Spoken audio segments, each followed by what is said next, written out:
வணக்கம் நேயர்களே. சற்றுமுன் வெளியான முக்கிய செய்தி. 3 பேருக்கு தலா 10,000 ரூபாய் பரிசு வழங்க தமிழக போக்குவரத்து துறை அதிரடி.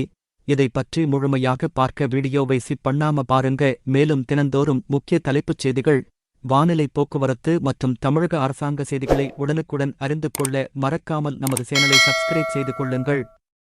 பொதுமக்கள் வார விடுமுறை நாட்கள் மற்றும் பண்டிகை நாட்களை தவிர்த்து இதர நாட்களில் முன்பதிவு செய்து பயணிகள் எளிதாக பயணம் மேற்கொள்வதை ஊக்குவிக்கும் விதமாக ஒவ்வொரு மாதமும் 3 பயணிகளை கணினி மூலம் குலுக்கல் முறையில் தேர்ந்தெடுக்கப்பட்டு தலா ரூபாய் 10,000 பரிசு வழங்க தமிழ்நாடு போக்குவரத்து துறை திட்டமிட்டிருந்தது. இந்த திட்டம் இந்த ஆண்டு ஜனவரி மாதம் முதல் நடைமுறைப்படுத்தப்படும் என்று அறிவிக்கப்பட்டிருந்தது.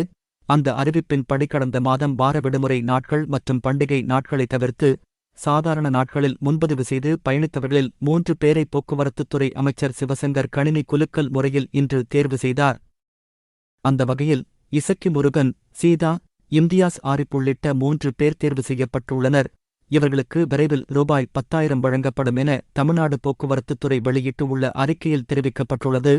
நன்றி. மேலும் இந்த வீடியோவிற்கு மறக்காமல் லைக் பட்டனை அழுத்திக் கொள்ளுங்கள்.